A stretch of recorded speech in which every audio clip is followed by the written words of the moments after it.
शांति। बहुत प्यार से मुस्कुराते हुए बोलेंगे ओम शांति। ओम शांति। एक बार और आपकी आवाज पूरे शाबाद में आंतरिक रूप से दुआओं के प्रकंपन फैलाएंगी, इसलिए उच्चारण करेंगे ओम शांति।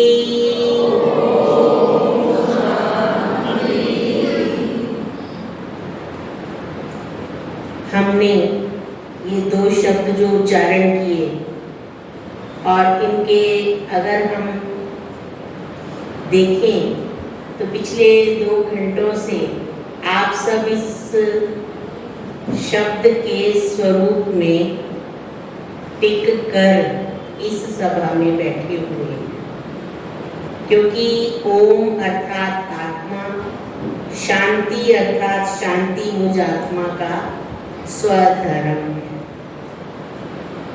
जब आप इस गेट के अंदर एंटर किए तो सबसे पहले देह की दुनिया को भी छोड़ के आए। छोड़ने वाली बात ही हो जाती है, चाहे यहाँ हमारे स्कूल की गणमान्य हस्तियाँ, प्रिंसिपल्स, व्यापारी वर्ग, घरेलू महिलाएं, बच्चे, कन्याएं, लेकिन जब हम यहाँ अंदर प्रवेश करते हैं तो इन सब भावों से दूर उठकर सिर्फ और सिर्फ एक ही नाता रह जाता है कि हम कहाँ आ गए, उस परमात्मा के पास हम आत्माएं पहुँच गए। और अंदर आते ही वो आप सबने महसूस किया ही होगा कि सबको एक तो अनुभूति होती है, शांति।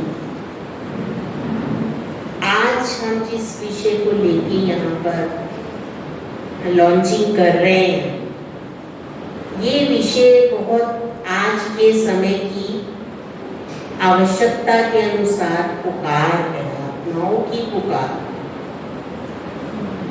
जब मैं 1972 में आश्रम में आई थी, सहारनपुर से मैं बिलोंग करती हूँ, और हमारी उस समय ट्रेनिंग अमृतसर, जो जोनल इंचार्ज उस समय चननवी दादी हुआ करते थे, वहाँ ब्रह्मा कुमारीज की ऑल ओवर इंडिया से कन्याएं ट्रेनिंग करने आया। तो जब वहाँ हम आए तो उस समय जो आत्माएं आश्रम में आती थी वो एक खोजी आत्माएं होती कि हमें कुछ चाहिए, हम भगवान को पाना चाहते हैं, हम अपने आप को जानना चाहते हैं। जैसे कहते हैं ना कि स्वामी विवेकानंद जी भी जब गए थे अपने गुरु जी के पास तो द्वार खड़काया तो उन्होंने पूछा कौन? कहते मैं यही तो जानने आया हूँ, मैं कौन?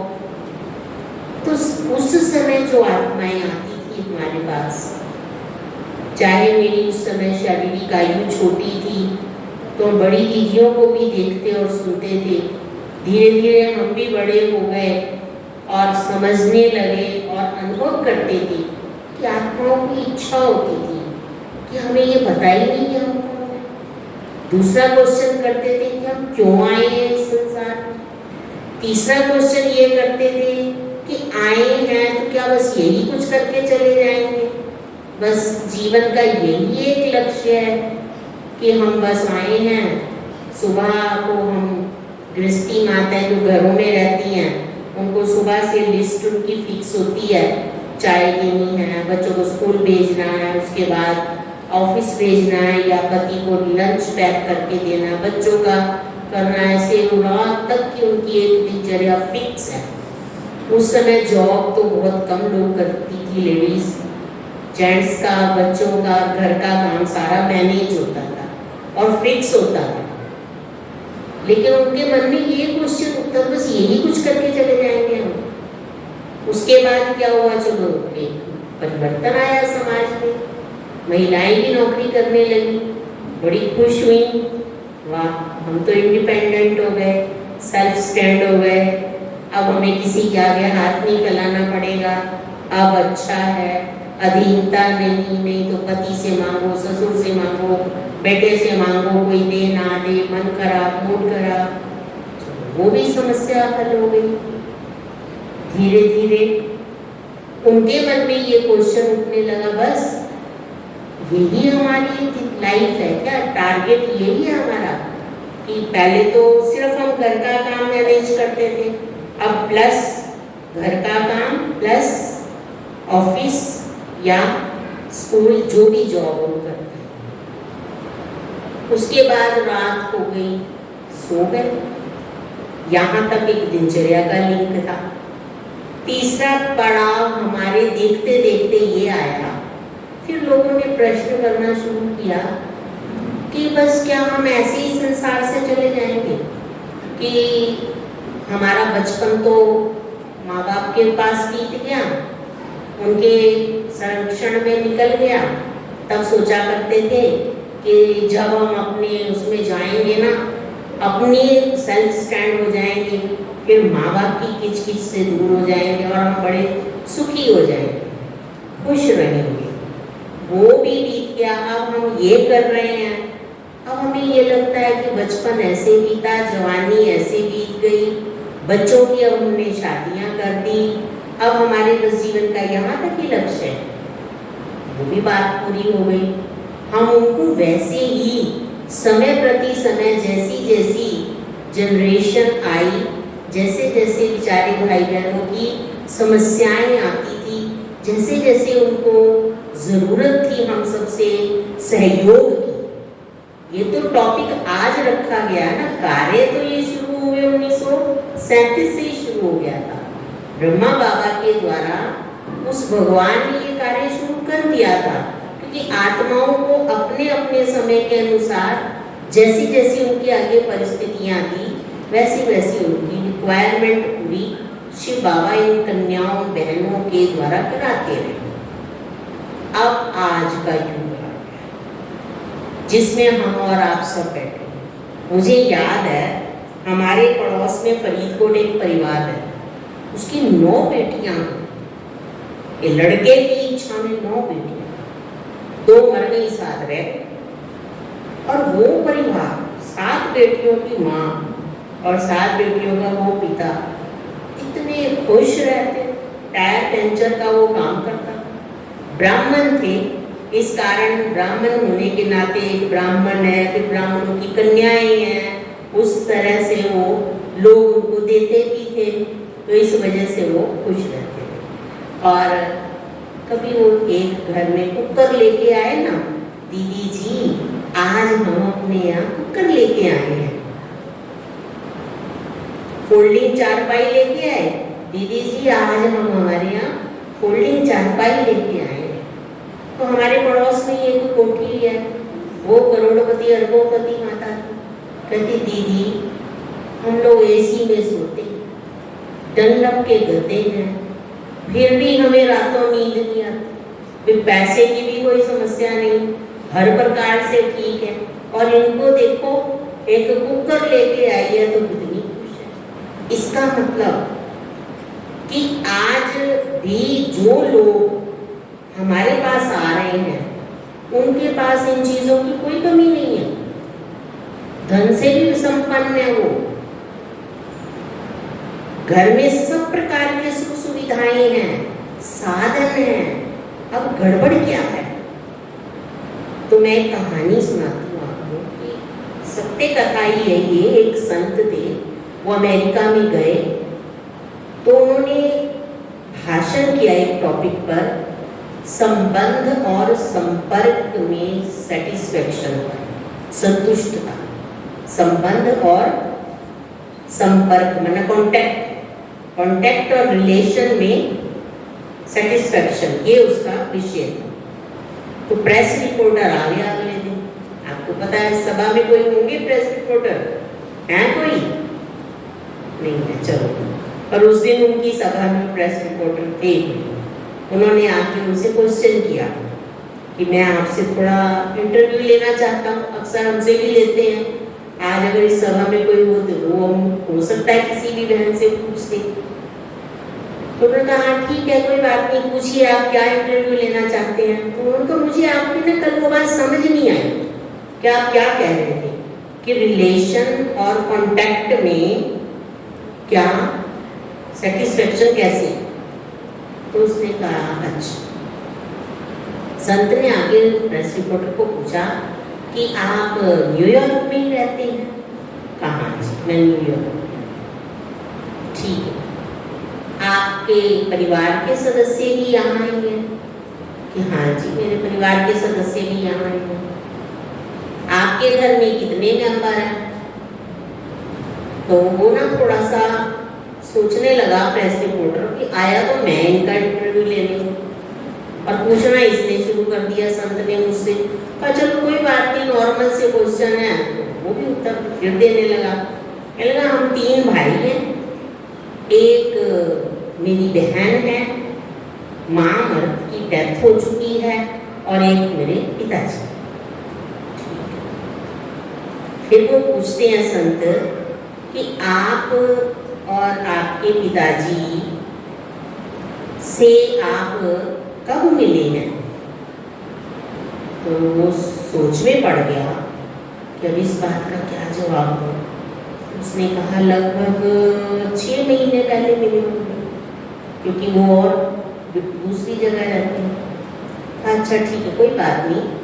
अच्छा आप तीनों भाई, चौथी बहन और 5वें पिताजी, आप चारों ने मिलकर इकट्ठे बैठकर कब रातें बिताई, 1-2 दिन बिताए आपस में, हॉलीडेज, और बैठ के इकट्ठे खाना खाया? अब तो उसको गुस्सा भी चढ़ा और उसको शर्मिंदगी भी महसूस हुई। गुस्सा इसलिए चढ़ा कि ये मेरे से उल्टा ही क्वेश्चन किए जा रहा है। तो जैसे ही वो निगाहें नीची करी और उसने सोच के बताया लगभग 3 महीने पहले हम इकट्ठे हुए थे फलाने उसमें। कब हुए थे? क्रिसमस पे हम इकट्ठे हुए थे। ठीक है, तब आपने इकट्ठे बैठ के खाना खाया। अच्छा कहते उसके बाद एक बात और पूछूं? हाँ पूछूं। आप उस दिनों में जब आप क्रिसमस पे इकट्ठे हुए, तो उस दिनों में आपके जो पिताजी हैं, जिनकी वाइफ शरीर छोड़ के जा चुकी है, उसको आपके प्यार की, आपकी बातों की, आपसे रिलेशन की, संबंध की, फीलिंग्स की ज़रूरत है। क्या तुमने अपने पिताजी के पास बैठ के कुछ टाइम बातें करी, उनके साथ उनको सहलाया, उनकी गोदी में सिर रखा था? बस इतना कहने की देर थी, प्रेस रिपोर्टर की आंखों से टप टप टप टप आंसू बहने। आज मैं खुद महसूस करती हूँ कि सब सेंटर्स पे अभी हम बहनें आपस में नहीं मिली, अगर हम मिलेंगे तो शायद सभी बहनों का यही अनुभव होगा कि रोजाना ऐसी आत्माएं आती हैं जिनको कांटेक्ट से तो मोबाइल भरा पड़ा है, कांटेक्ट नंबर हमारे पास एक से एक बढ़ के हैं, हजारों। आज हम इतनी बड़ी बड़ी मोबाइल्स के वो लेते हैं सेटअप, जिसके अंदर भी ये भी कम पड़ गया, और भी चाहिए, मेरे कांटेक्ट बहुत है, लेकिन रिलेशन कितने के हैं हमारे? हम घर वालों से ही संबंध नहीं, सामंजस्य नहीं बिठाए हुए। क्या आप अपने घर के बड़ों को देखना है हमें कि हमारे जो घर के बड़े हैं, हम उनके साथ जो उसने पूछा था संत को, क्या हमने उनके साथ कुछ सेटिस्फाइड किया, उनको सेटिस्फैक्शन दी भी है?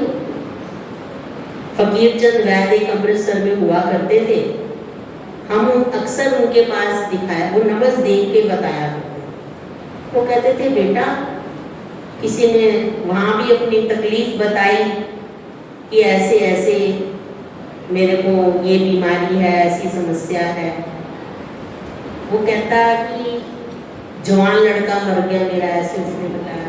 उसने कहा कि क्यों मौतें हो रही हैं पता, आज घर घर में क्यों अशांति है इतनी है, पता है क्यों हो रही है? वो बुजुर्ग वैद्य कहते हैं इसलिए हो रही हैं कि पहले लोग जब घर से निकलते थे बेटे बहुएं, तो वो आशीर्वाद लेकर निकलते थे, बड़ों का चरण छूकर निकलते थे। पहले तो वो स्वीकृति लेते थे कि आज हम इस जगह पे जाना चाहते हैं, हमें ये कार्यक्रम है, इस वजह से जाना होगा। वो भी छुट्टी दे चाहे ना दे, पर जब दे भी देते थे चलते वक्त उनसे आशीर्वाद लेते थे, उनसे चरण स्पर्श करके निकलते थे। और माँ और बाप की जो दुआएं होती हैं वो ऐसी होती हैं, क्या बोलेंगी पता है माँ बाप क्या बोलेंगे? ध्यान रखना, ध्यान से जाना, गाड़ी तेज मत चलाना, कंट्रोल में रहना, कुछ ऐसी वैसी चीज मत खाना। तो इधर उसको गुस्सा चढ़ता है बच्चे, भाई मैं अब शादी हो गई, घर वाली मेरे साथ, अभी तक इनको मैं वही छोटे वाला पपलू नजर आता हूँ। अरे भाई वो तो रहोगे पपलू ही रहोगे अपने बाप की तरह, चाहे कितने बड़े हो जाओ। माँ बाप फिर भी चलते वक्त शिक्षा भी देंगे, सांत्वना भी देंगे और साथ में आशीर्वाद में दुआएं भी देंगे। लेकिन कहते आज वैद्य जी कहते आज क्या हो रहा है? पहली बात तो पूछने की जहमत ही नहीं उठा, पूछने की जरूरत ही नहीं है। फिर टाटा बाय बाय पता नहीं किसको की और कहाँ गए कब आएंगे उसको मालूम ही नहीं है बेचारों को। और फोन आ जाता है कि एक्सीडेंट हो गया और यहाँ उनकी दोनों की बॉडी पड़ी है, ले जाओ। बताइए क्यों? क्योंकि दुआएं आशीर्वाद ले ही नहीं रहा इंसान। तो यहाँ पर ये साल जो आज समाज की स्थिति बन चुकी है कि हमें अपने संबंध पहले आपस में अच्छे बनाने हैं, ये सहानुभूति और करुणा का ना अभी बताया था ना कि पहले हमें स्वयं से अंदर से अपने आप के लिए ये एक थीम को अप्लाई करना है। फिर अपने परिवार पे चैरिटी बिगिंस एट होम, अपने घर से अपनी शुरुआत कीजिए कि मेरे घर के बड़े, मेरे घर के छोटे, मेरे ऑफिस के सीनियर जूनियर। फिर पता क्या जवाब मिलेगा? सबको संतुष्ट नहीं किया जा सकता, बहुत मुश्किल है।